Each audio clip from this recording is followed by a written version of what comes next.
Uh-oh.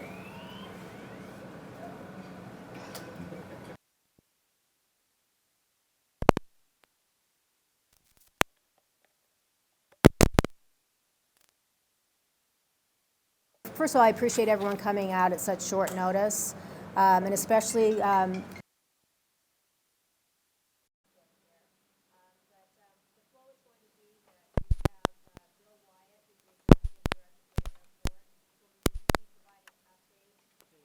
the earthquake impacted.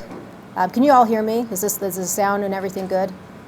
Okay, and then after that, we will have Mark Lewis from the TS.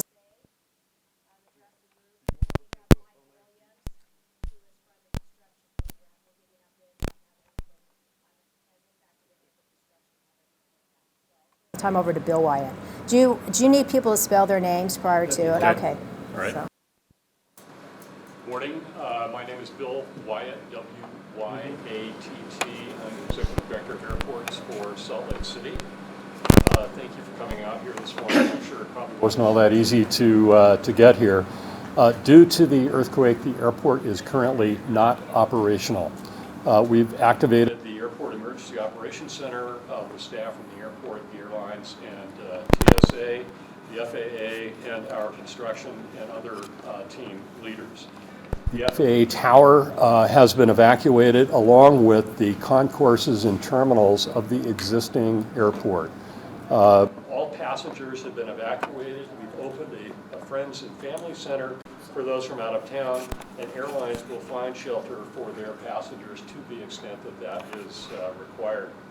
The damage caused that we know of, and I want to stress that we're in the process now of evaluating that. We have a team of structural engineers in the existing terminal facilities, as we will in the new parts of the airport as well. We had a fairly substantial water line break in Concourse D, and that is in the process of being repaired. A few ceiling tiles out of shape, and we're, as I said, evaluating any structural issues that may be associated with the occupancy of the existing facility. Moving forward, we have established here in this building an airport recovery team. There are lots of things that we have to do in order to reopen the airport. It's currently in what we would characterize as a non-secure state. So TSA and Mark Lewis, who is the Federal Security Director, will address this, but the building will have to be swept again and re-secured. We are evaluating the structural integrity of the current airport facilities, and we need to assure ourselves that they are in a secure position. We're using emergency power, as you can tell, in this very room for large parts of the airport, but we have sufficient generators to stay powered up and to operate when that becomes possible. Fortunately, the airfield itself, the runways and taxiways, have not been affected. We've been able to surveil that, and that's a very positive development. Now, at this point, I would like to introduce Mark Lewis come up and speak.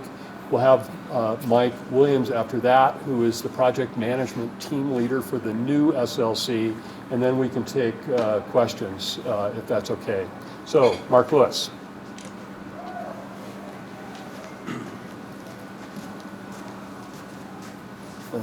Good morning, Mark Lewis, M-A-R-K-L-E-W-I-S. I'm the Federal Security Director for TSA in the state of Utah.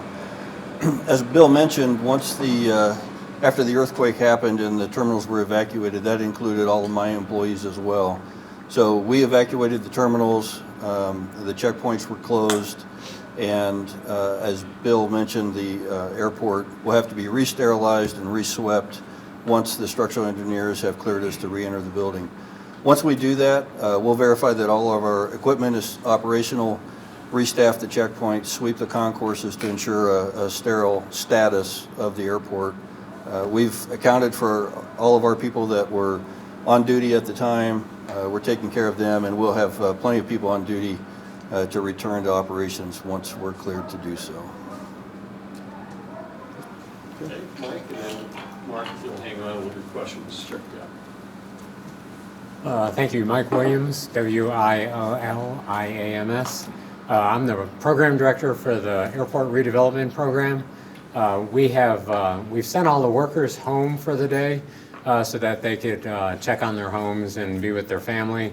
We have critical, essential personnel on site. The new facilities are designed to withstand a major seismic event. So visually, we have not seen any issues out on site. We have structural engineers on site and some other engineers on site evaluating critical systems. But at the moment, we don't see any issues at all that affected the new facility. But as Bill said, with the current facilities, we're doing the same thing. We have everybody out there on site, and we're monitoring everything and verifying that everything is in good shape. Okay, any questions? Yes, sir. So at this point, no flights obviously in and out. Correct. Do you have a sense of how long this might take? Well, I kind of anticipated this question, and our assessment is that it's more like hours instead of days, and I think that's probably a good way to think about it for people who are at home and who may have a flight or have to pick someone up or drop someone off. Certainly check our website, and Nancy can provide you with that detail, but that's how I'd characterize it, more hours than days. Are flights landing? Excuse me? Are flights landing? No, there's They're no, routed? there's no activity whatsoever. Can you talk about the impact on the FAA tower initially? Well, to be honest, we're not really sure. I think it was probably sensible. You can imagine when you look at that building, if those of you who experienced this event, yeah, you're way up in the air. And I'm sure that it was alarming, for people. And I think just out of an abundance of caution and prudence, we and they want to inspect that facility and make sure that it's safe and secure. And that has to be up and running before anything else could. Well, so here's a little odd thing about airports. We call it the air traffic control tower, but the one thing it doesn't actually do is control traffic in the air. It controls traffic on the ground, and they're up high so they can see the distant parts of the airport.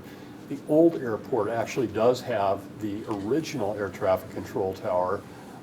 It's called a ramp tower, and it's used to control traffic on the ground. And so they relocated there, and we are thinking that that will function adequately for a short period of time. So I think that problem is one that will be resolved. What happens to the main air traffic control tower, I just couldn't tell you because I don't know yet what the condition is. What about the planes that were circling the airport at the time? This is the sort of thing which the U.S. air traffic control system is so good at.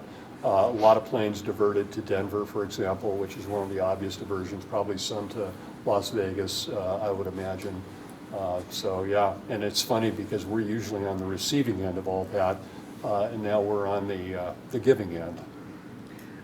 So it sounds like most of the damage you've identified so far is from this water line break, right? Well, I guess that's a good way to put it, what we have identified so far.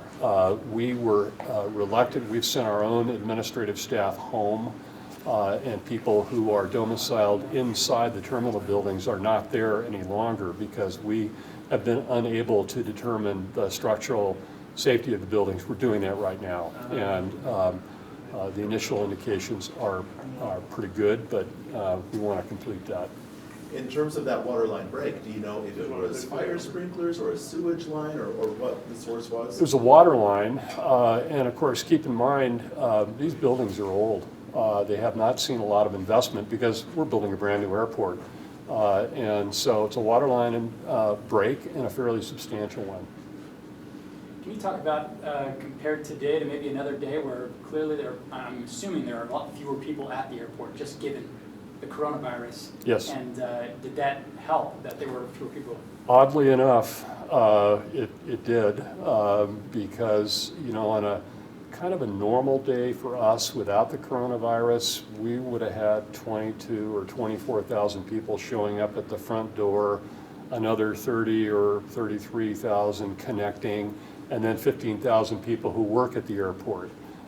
So there are many fewer people working here because there are many fewer flights and there are many fewer connecting passengers and local traffic as well. So, evacuating the terminal buildings was easier under those circumstances.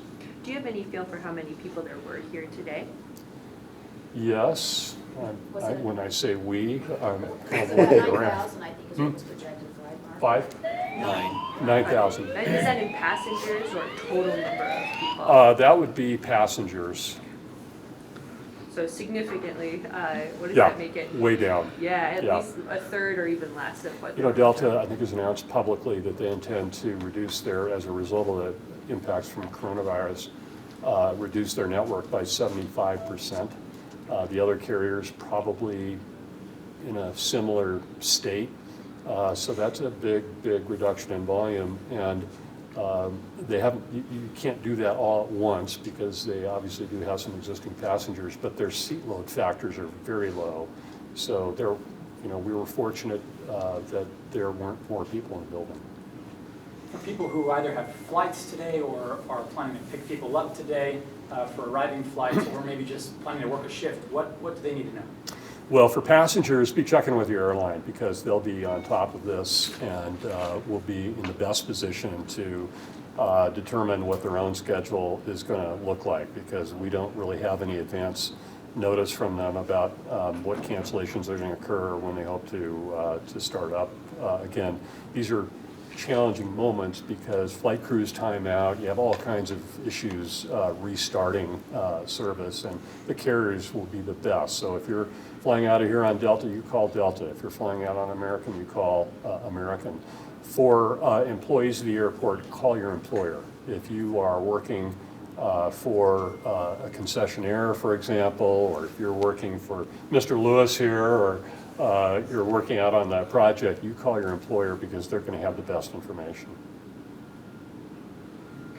Mr. Lewis, one question. You said sterile. You mean not clean but safe? Is that right? Or Secure. Correct. Yeah, that's a term we used for the area beyond the checkpoint to the aircraft in a security status. make sure there's no problems, anything that could. Right, no unauthorized entry into that area. So we'll sweep all the concourses, make sure that nobody's in there that shouldn't be, that there's no prohibited items, and then we'll start operating at the checkpoints again.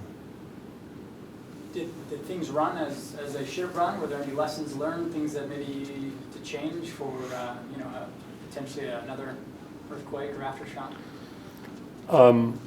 Yeah, it's pretty interesting. We have I can say this because I've only been here for a couple of years. This group here, this team who run this airport, I don't just mean the Salt Lake City Department of Airports, but the whole group is very high functioning. I was actually making a cup of coffee at home when the original earthquake happened, and before I could get to my car, I already had a long set of texts about everything people were doing here to secure the facility, make sure that people were safe, and that the problems were being addressed. So I think from an operations perspective, it's gone incredibly well. I mean, it's a pain for everybody to have to deal with this, but it's gone very well. I think the biggest lesson is it's time for us to build a new airport, and we're doing that, and in 179 days or so, it'll be open. And you said, just to make sure that the actual area where the planes land and take off, there was no damage there, Correct. right, on the The runway? airfield itself is secure and safe and in good condition. Any knowledge of the crews that were working construction, they made it home yet? I know that they had been stranded and were very cold outside. The majority of them were released shortly after the event. There were some that were still arranging transportation to get off of the site, the job site. So I would imagine by now that they're all either home or on their way. But on the project site, construction site, you train for these kind of events. So everybody reacted similar to the airport staff. Everybody reacted right away. Everybody was out in a safe area in the zones where we're supposed to assemble, and then they would be taken off site from there. And for those folks who may have been here and not necessarily have another place to go, where are most of them right now? You said something about the friends and family area? Or? So we have a facility, we call it the ATAC, and I'm not even sure what that acronym stands for. It's on the other side of the airfield. It is a former call center, which the airport now owns. And it's actually perfectly suited for this. We're lining up some catering and other things for people until we can get a better line of sight into when operations will begin again. It's a very nice asset for us to have at a time like this. It's just like a whole separate building. Yeah, yes. Mhm. Any other questions? Thank you. Okay, I was just going to mention, if you need to get a hold of the FAA, their 24-hour communications line is 206-231-2099. They're asking us to direct all media calls to that number. Again, it's 206-231-2099. And we will continue to do updates on our media Twitter account, so please follow that. Of course, you're always welcome to call as well, but we'll be doing the most current updates on our media Twitter account. Thanks again for coming out. We really appreciate it. Thank you. Thank you, guys.